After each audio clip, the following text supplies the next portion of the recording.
जय श्री कृष्णा।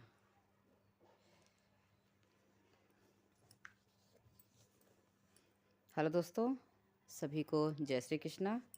आज मैं पढ़ रही हूँ भागवत गीता। और क्या आप भी पढ़ते हैं? अगर पढ़ते हैं तो हमें कमेंट करके ज़रूर बताएं। अभी शुरू कर रही हूँ पहला अध्याय। अध्याय 1। कुरुक्षेत्र के युद्ध स्थल में सैन्य निरीक्षण। शक्तिशाली योद्धा अर्जुन योद्धाभिमुख विपक्षी सेनाओं में अपने निकट संबंधियों, शिक्षकों तथा मित्रों को युद्ध में अपना अपना जीवन उत्सर्ग करने के लिए उद्धत देखता है। वह शोक तथा करुणा से अभिभूत होकर अपनी शक्ति खो देता है। उसका मन मोहग्रस्त हो जाता है और वह युद्ध करने के अपने संकल्प को त्याग देता है। अध्याय 2। गीता का सार। अर्जुन शिष्य रूप में कृष्ण की शरण ग्रहण करता है और कृष्ण उससे नश्वर भौतिक शरीर तथा नित्य आत्मा के मूलभूत अंतर की व्याख्या करते हुए अपना उपदेश प्रारंभ करते हैं। भगवान उसे देहांतरण की प्रक्रिया, परमेश्वर की निष्काम सेवा तथा स्वरूप सिद्ध व्यक्ति के गुणों से अवगत कराते हैं। अध्याय 3। कर्मयोग।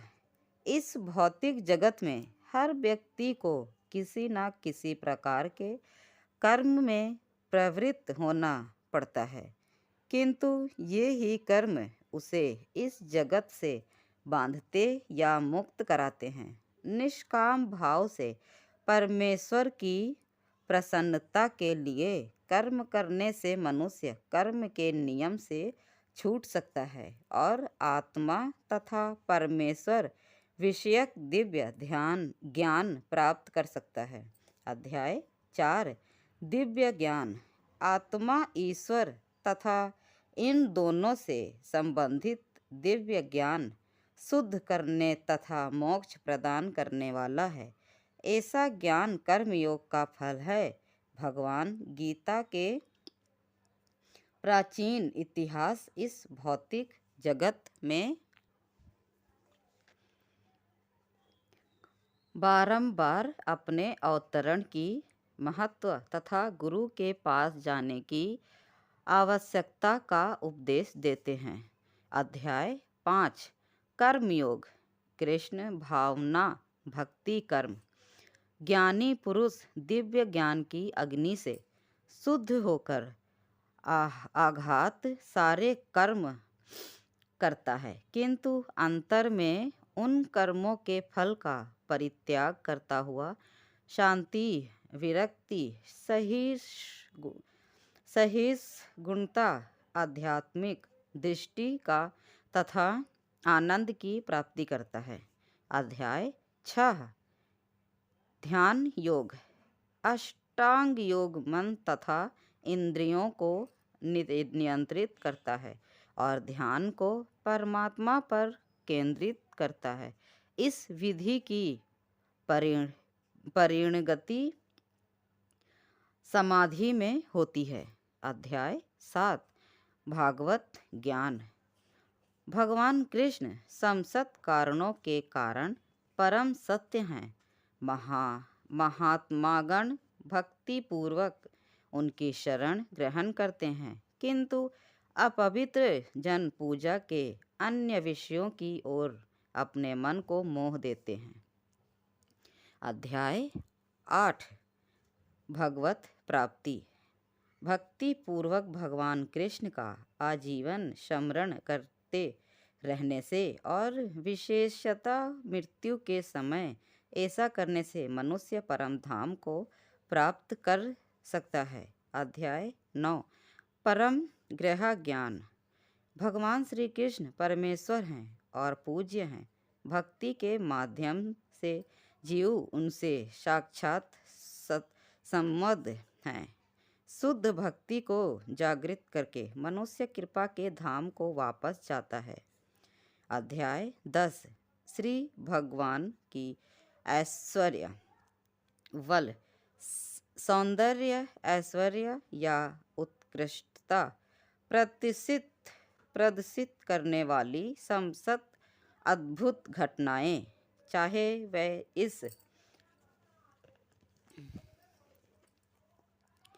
इस लोक में हो या आध्यात्मिक जगत में,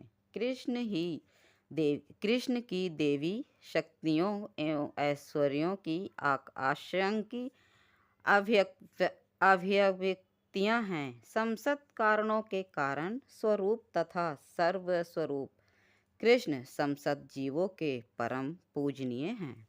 अध्याय 11 विराट रूप।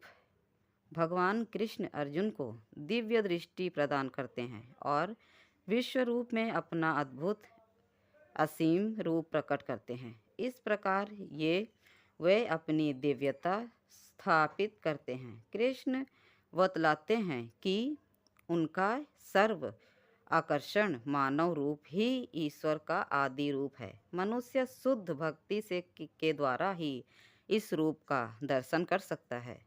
अध्याय 12 भक्ति योग। कृष्ण के शुद्ध प्रेम को प्राप्त करने का सबसे सुगम एवं सर्वोच्च साधन भक्ति योग है। इस परम पथ का अनुसरण करने वालों में दिव्य गुण उत्पन्न होते हैं। अध्याय 13 प्रकृति, पुरुष तथा चेतना। जो व्यक्ति शरीर, आत्मा तथा इनसे भी परे परमात्मा के अंतर को समझ लेता है, उसे इस भौतिक जगत से मोक्ष प्राप्त होता है। अध्याय 14 प्रकृति के 3 गुण।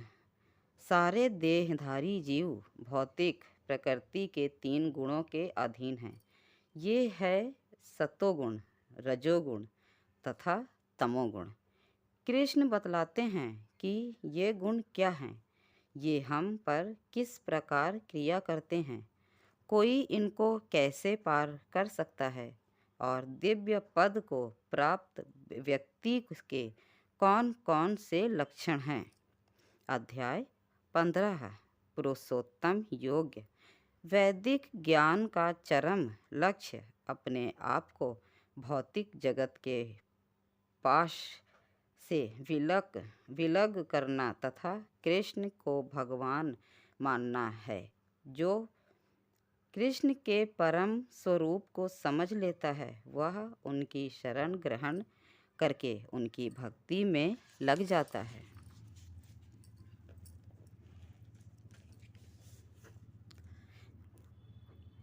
अध्याय 16 दैवी तथा आसुरी स्वभाव। शास्त्रों के नियमों का पालन न करके मनमाने ढंग से जीवन व्यतीत करने वाले तथा आसुरी गुणों वाले व्यक्ति अधम योनियों को प्राप्त होते हैं और आगे भी भवबंधन में पड़े रहते हैं। किंतु देवी गुणों से संपन्न तथा शास्त्रों को आधार मानकर नियमित जीवन बिताने वाले लोग आध्यात्मिक सिद्धि प्राप्त करते हैं। अध्याय 17 श्रद्धा के विभाग। भौतिक प्रकृति के 3 गुणों से 3 प्रकार की श्रद्धा उत्पन्न होती है, रजोगुण तथा तमोगुण में श्रद्धा पूर्वक किए गए कर्मों से अस्थायी फल प्राप्त होते हैं, जबकि शास्त्र संसत विधि से सतोगुण में रहकर संपन्न कर्म हृदय को शुद्ध करते हैं। ये भगवान कृष्ण के प्रति शुद्ध श्रद्धा तथा भक्ति उत्पन्न करने वाले होते हैं। अध्याय 18 उपसंहार संन्यास की सिद्धि। कृष्ण वैराग्य का अर्थ और मानवीय चेतना तथा कर्म पर प्रकृति के गुणों का प्रभाव समझाते हैं। वे ब्रह्मा अनुभूति, भगवद गीता की महिमा तथा भगवद गीता के चरम निष्कर्म को समझाते हैं। यह चरम निष्कर्म यह है कि धर्म का सर्वोच्च मार्ग भगवान कृष्ण की परम शरण गति है, जो पूर्ण प्रकाश प्रदान करने वाली है और मनुष्य को कृष्ण के नित्य धाम को वापस जाने की समर्थ बनाती है। जय श्री कृष्ण। भगवत गीता की जय।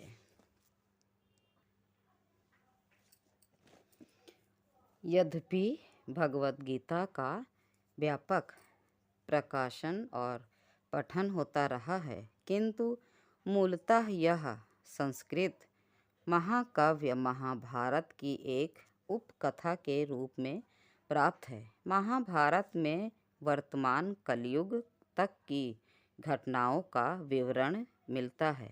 इसी युग के प्रारंभ में, आज से लगभग 4000 वर्ष पूर्व, भगवान श्री कृष्ण ने अपने मित्र तथा भक्त अर्जुन को भगवत गीता का उपदेश दिया था।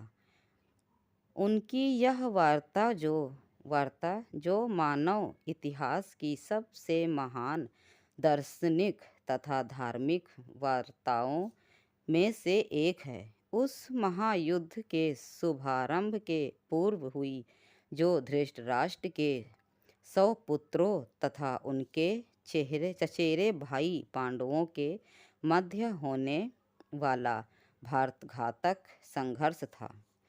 धृतराष्ट्र तथा पांडु भाई भाई थे, जिनका जन्म कुरुवंश में हुआ था, और ये राजा भरत के वंशज थे, जिनके नाम पर ही महाभारत नाम पड़ा।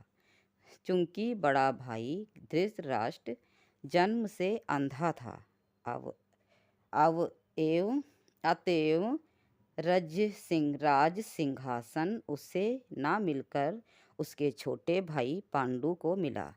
पांडु की मृत्यु बहुत ही कम आयु में हो गई, अतएव उसके 5 पुत्र युधिष्ठिर, भीम, अर्जुन, नकुल, सहदेव धृतराष्ट्र की देखरेख में रख दिए गए, क्योंकि उसे कुछ काल के लिए राजा बना दिया गया था। इस तरह धृतराष्ट्र तथा पांडु के पुत्र एक ही राजमहल में बड़े हुए। दोनों ही को गुरु द्रोण द्वारा सैन्य कला का प्रशिक्षण दिया गया, और पूज्य भीम पितामह उनके परामर्शदाता थे। तथापि धृतराष्ट्र के पुत्र, विशेषतः सबसे बड़ा पुत्र दुर्योधन, पांडवों से घृणा और ईर्ष्या करता था। अंधा तथा दुर्बल हृदय धृतराष्ट्र पांडव पुत्रों के स्थान पर अपने पुत्रों को राज्य का उत्तराधिकारी बनाना चाहता था। इस तरह धृतराष्ट्र की सहमति से दुर्योधन ने पांडु के युवा पुत्रों की हत्या करने का षड्यंत्र रचा। पांचों पांडव अपने चाचा विदुर तथा अपने ममेरे भाई भगवान कृष्ण के संरक्षण में रहने लगे। कारण अनेक प्राणघातक आक्रमणों के बाद भी अपने प्राणों को सुरक्षित रख पाए। भगवान कृष्ण कोई सामान्य व्यक्ति नहीं, अपितु साक्षात परम ईश्वर हैं, जिन्होंने इस धराधाम में अवतार लिया था और अब एक समकालीन राजकुमार होने का अभिनय कर रहे थे। वह पांडु की पत्नी कुंती या प्रथा पांडवों की माता के भतीजे थे। इस तरह संबंधी के रूप में तथा धर्म के शाश्वत पालक होने के कारण वह धर्म परायण पांडवों पुत्रों का पक्ष लेते रहे और उनकी रक्षा करते रहे। किंतु अतः चतुर दुर्योधन ने पांडवों को जुआ खेलने के लिए ललकारा। उस निर्णायक स्पर्धा में दुर्योधन तथा उसके भाइयों ने पांडवों की सती पत्नी द्रौपदी पर अधिकार प्राप्त कर लिया और फिर उसे राजाओं तथा राजकुमारों की सभा के मध्य निर्वस्त्र करने का प्रयास किया। कृष्ण के दिव्य हस्तक्षेप से उसकी रक्षा हो सकी। उस घित क्रीड़ा में छल के प्रयोग के कारण पांडव हार गए तथा उन्हें अपने राज्य से वंचित होना पड़ा और 13 वर्ष तक वनवास के लिए जाना पड़ा। जय श्री राधे। आज हम यहीं ख़त्म करते हैं। दूसरा अध्याय फिर पढ़ेंगे बाद में। तब तक के लिए जय श्री कृष्णा। आप सब अगर पढ़ते हो या फिर आप सबके घर में है भागवत गीता तो आप सब भी पढ़ना चाहिए, क्योंकि इसका प्रचार तो आजकल हर कोई कर रहा है और ये पढ़ना भी अच्छा होता है। तो सभी को जय श्री कृष्णा। फिर मिलेंगे अगली वीडियो में दूसरा अध्याय लेकर।